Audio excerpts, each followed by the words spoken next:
SBC Media. Brazil, a global economic powerhouse, deeply passionate about sports, and now home to one of the hottest markets in gaming. And we're giving it the full SBC treatment. Join industry leaders, market experts, and all the major players in the country for 3 days of content, exhibition, and epic networking at the first ever SBC Summit Rio.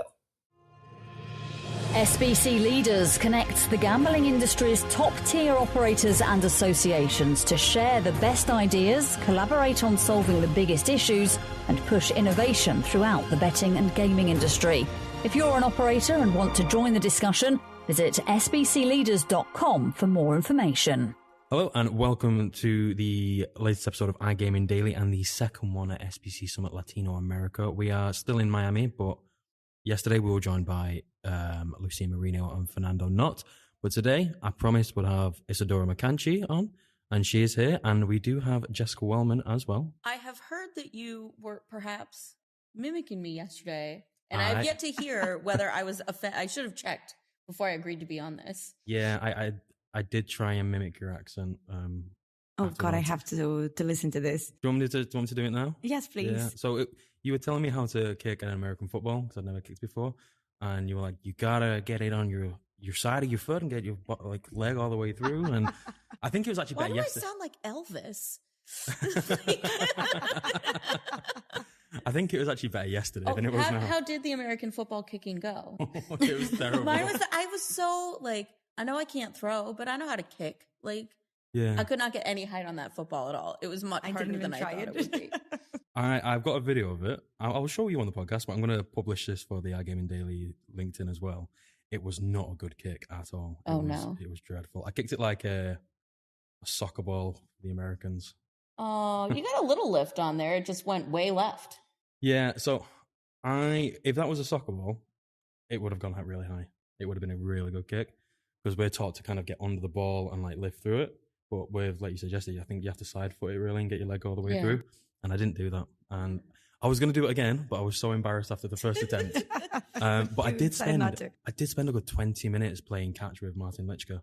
Oh, how fun. It was fun for the first 10 minutes. And then the last 10 minutes was just grueling. I was like, I didn't know catch was so exhausting. But I've got a pretty decent arm on me and I can catch a ball really well, I must admit. I was pretty impressed. I got an American guy as well who was with us. And he threw, I can't remember who he was, but he threw the ball, it was really far and I caught it. And he was like, great catch. And I was great catch, man. I was like, yeah. This is James's stereotypical American accent. No, it was it. I've had Lucia Gando taking the mick out of my accent as well. She's like, getting a bottle of water. It's exactly like that. Yeah, just because I don't say T's apparently. Right, enough about me because every time Jess is on a podcast, it's just like ripping into James. I'm sorry. No, it's fine. But we're on day 2 of SBC Summit Latinoamerica. But we did have a busy day yesterday, and we'd already spoken to Lou and Fernando about what they got up to. But Isadora, there's a massive emphasis on Brazil this year. What's it been like yesterday, just in terms of the Brazilian perspective of? Well, operators like Brazilian operators and foreigner operators, they are very engaged in the Brazilian market.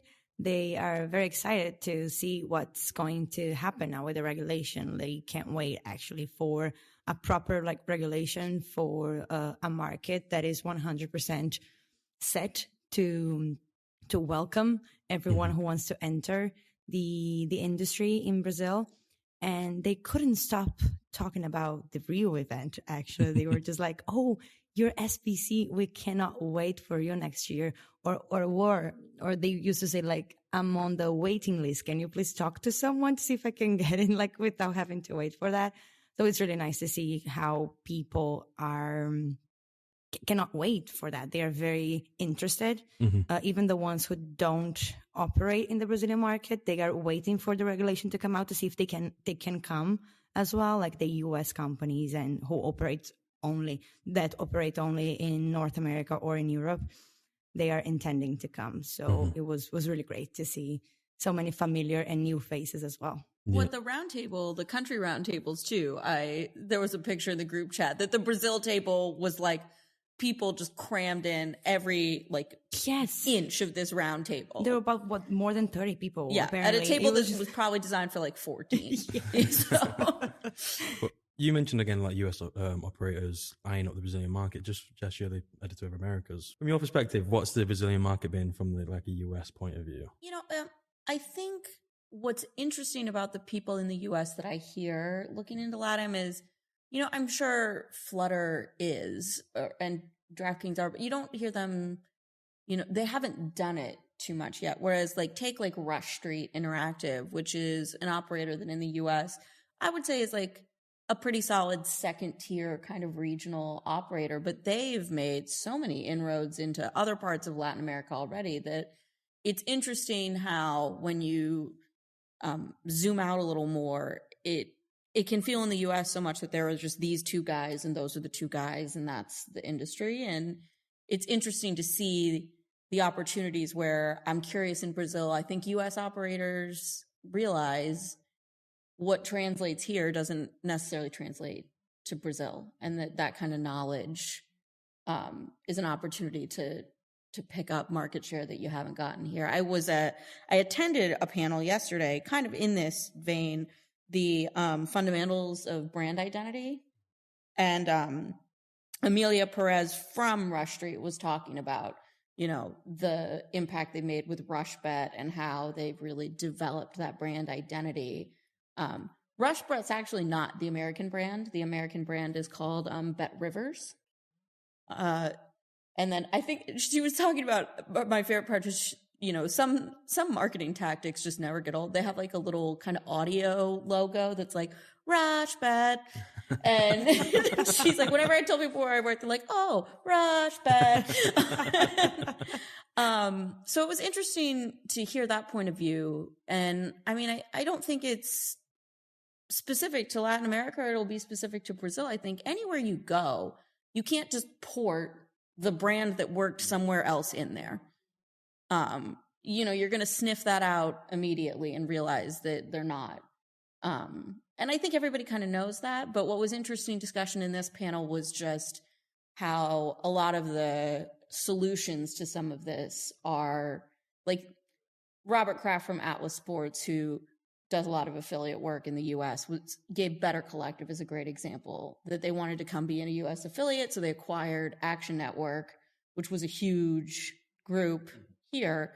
But then they let the people at Action Network go, and they have this brand, but the thing that made that brand great just kind of walked out the door. Yeah. So it's one thing to come in and partner locally, but you also have to make sure that the local partner you have continues to be a big part of the plan versus just trying to rubber stamp your way into authenticity. I see Isadora nodding. No, yeah, I agree 100%. And I would say okay, everywhere in the world, but I would say that especially in LatAm, we are so different. Even we have Spanish speaking people here in LatAm, it's not the same as the Spanish market, or the Brazilian market is completely different than the Portuguese market. And we have to take into this consideration when coming into here. It's not just like Jessica said, you just come and, hey, that's our brand, that's it. It's not how it works. You will not you'll not make people loyal to the brand if you just do that. You have to be localized. You have to think about Brazilian people. And if you want to have Brazilian customers, you need first Brazilian customer support.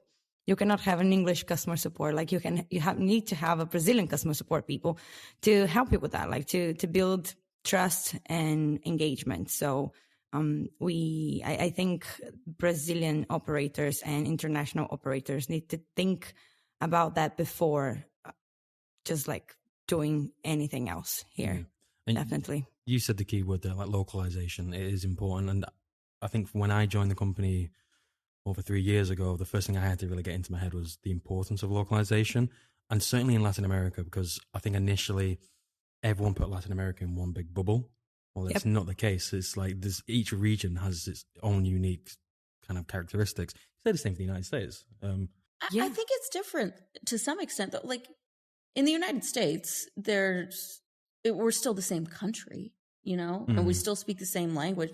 Brazil is the huge example of like, I guess you can say it's part of the LatAm market, and sure it is, but like that's a country that doesn't even speak the same language as everybody else. So can't. In the US, you have like one big culture as well. You have different cultures, like in the States, but you have a big culture.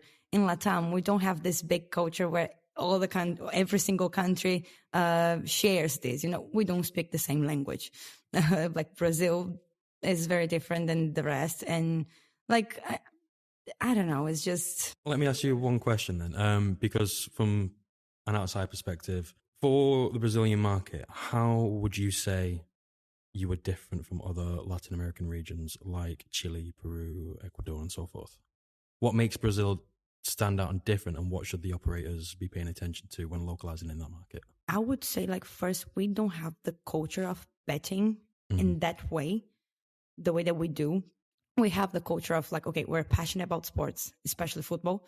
We're passionate about betting amongst friends, but we don't have this culture of going to a website or going to a sports betting store to bet on horses or to bet on a football match. We don't have that. And right now we are facing a conflict that like half of the population is in favor of the sports betting regulation and the rest is not. So because they think it's not a good thing, because it can make you addicted, can bring you a lot of problems, you can lose money, because they don't look at sports betting and online games as an entertainment.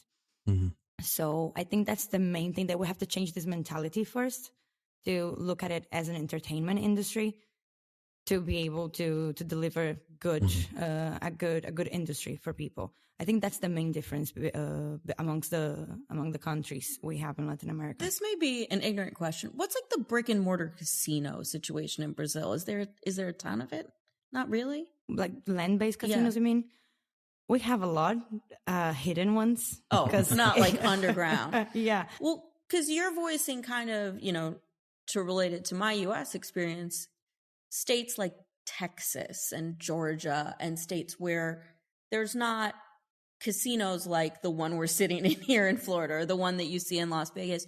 Those states are much harder to get the population on board with it because it is just so unfamiliar from what your experience is.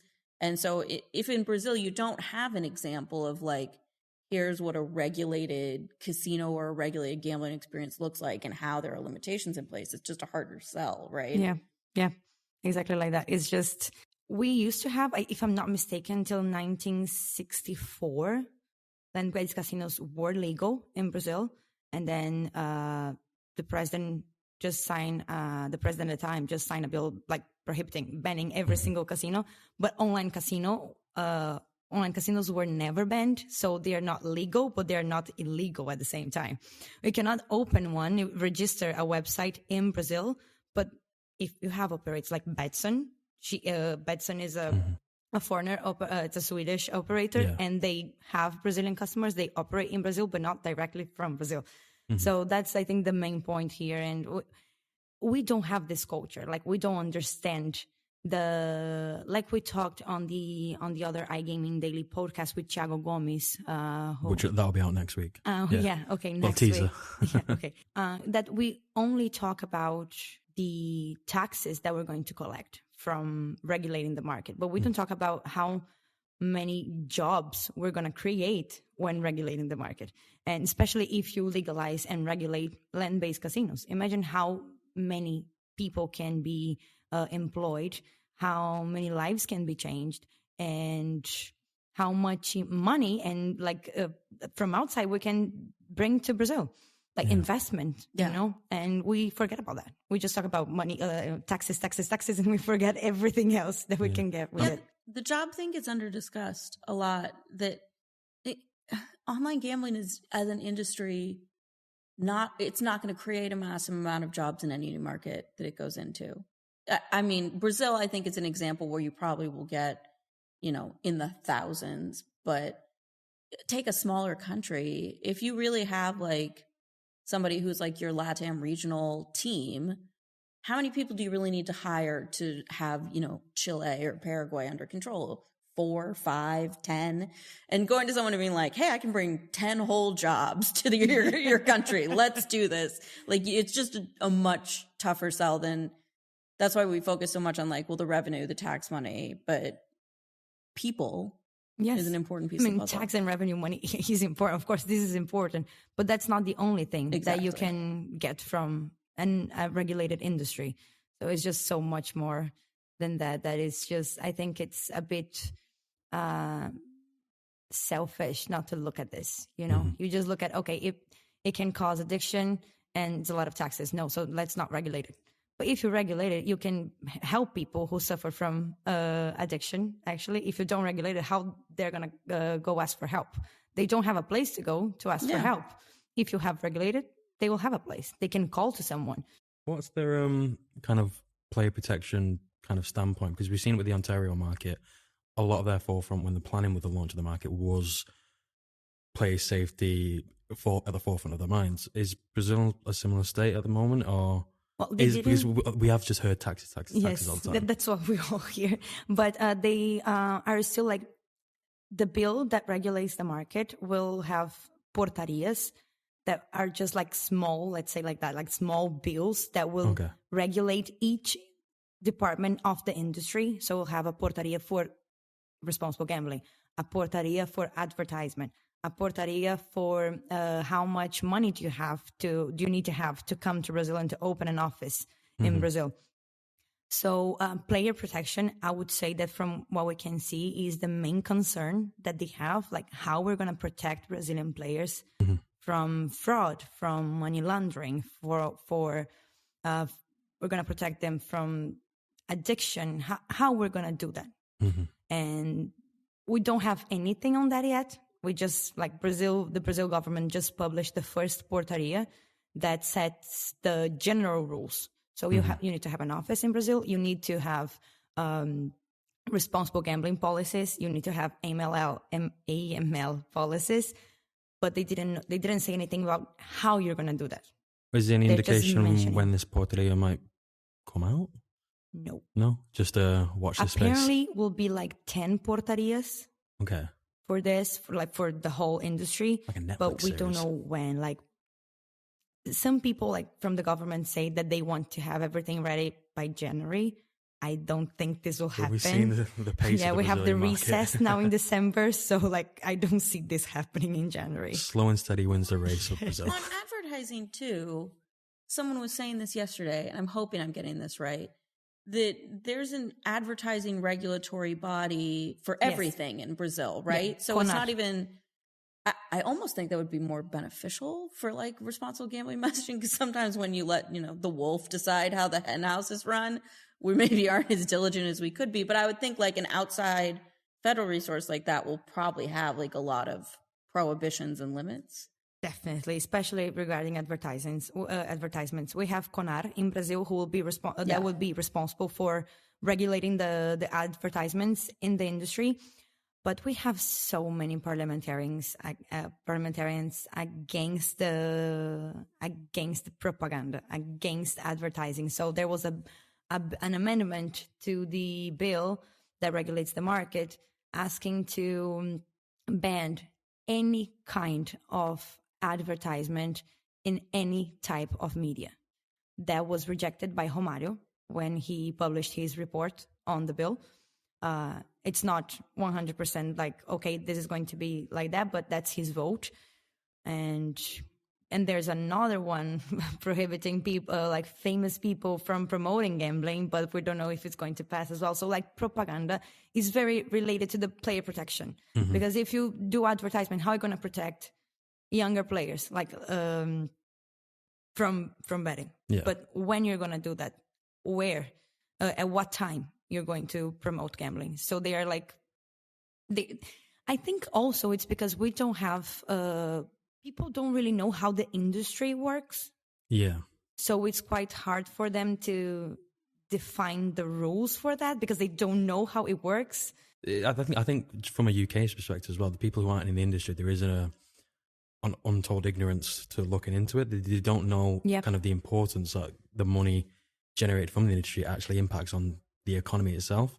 And I always go to the English football pyramid, or the soccer for the US LatAm audience out there. I won't give an actual figure, but a big chunk of the football pyramid is relying on money generated from betting companies. And because there's this big campaign to remove it, if you remove that pyramid will crumble. Like, betting is actually the stable block for the whole football pyramid, including the Premier League. But it's just an example of the UK. We are going to move on, because actually, even though we were trying to talk about the first day of SBC Summit Latinoamerica, yes. I think actually, Jess, because you're my co-host on Gaming Daily, this is the first time it's felt like us doing a co-host and actually just interviewing Lucia. Tell me Lucia, Isadora. I gotta chime in before James asks something. I know, I actually am kind of regretting that. I'm just going to move this on quickly to what you've got planned today. Because I could have a conversation with you just for ages on this, to be honest. I love this topic. Yeah, especially the advertisement one. I'm obsessed with Brazil at the moment. But let's focus on today, Thursday. And Jess, we'll come to you because you've got a panel session in about 40 minutes. Yeah, I was like, we got to wrap up soon, man. I'm going to be moderating a panel about cybersecurity for online and land-based casinos. I think, to be honest, we've got people from Wind Creek as well as Chairman Simmemeyer from National Indian Gaming Association. So I think some of it will be a discussion of there have been kind of a lot of targeted attacks at tribal casinos in the U.S. in terms of like literally getting people who work in the cage, which is where all the money is kept, to like go get money out of the cage and give it to strangers. This has literally been a thing that's happened. Okay. We've had the big cyber attacks with MGM and Caesars recently. Yeah, and Charlie did a great interview with iGaming Daily about that cyber attack. So I think, it'll be a kind of broad strokes discussion. We probably just have to have this panel at all of our events going forward. Is just like, let's talk about cybersecurity, because I think people are always, it's kind of depressing at the end. You're like, oh my God, like they can get anything. They can steal. I'm always like, well, the good news is I don't have much for anyone to steal. So going to be doing that momentarily. And Isadora, what we got planned, or what have you been doing today? Well, we've been doing a lot of talks, especially about Brazil. And apart from that, we have the awards tonight as well. And yes, anyone? Are you both attending? No. Oh, just you, Isadora? I am with Lou. We may be the co-host of iGaming Daily, but we do not get an invite to the SBC Awards. Raz, if you're listening, that needs to change. But no, enjoy the awards. It'd be great. Thank you. We'll see you afterwards at the networking event. But apart from that, that's been our SBC Summit Latinoamerica coverage. It's been a pleasure. I've become accustomed to the humidity, and I never thought I'd say that. But no, it's been great. And to the listeners out there, this is out on Friday, so you won't hear from me until Monday, so have a great weekend. But until then, thank you and goodbye.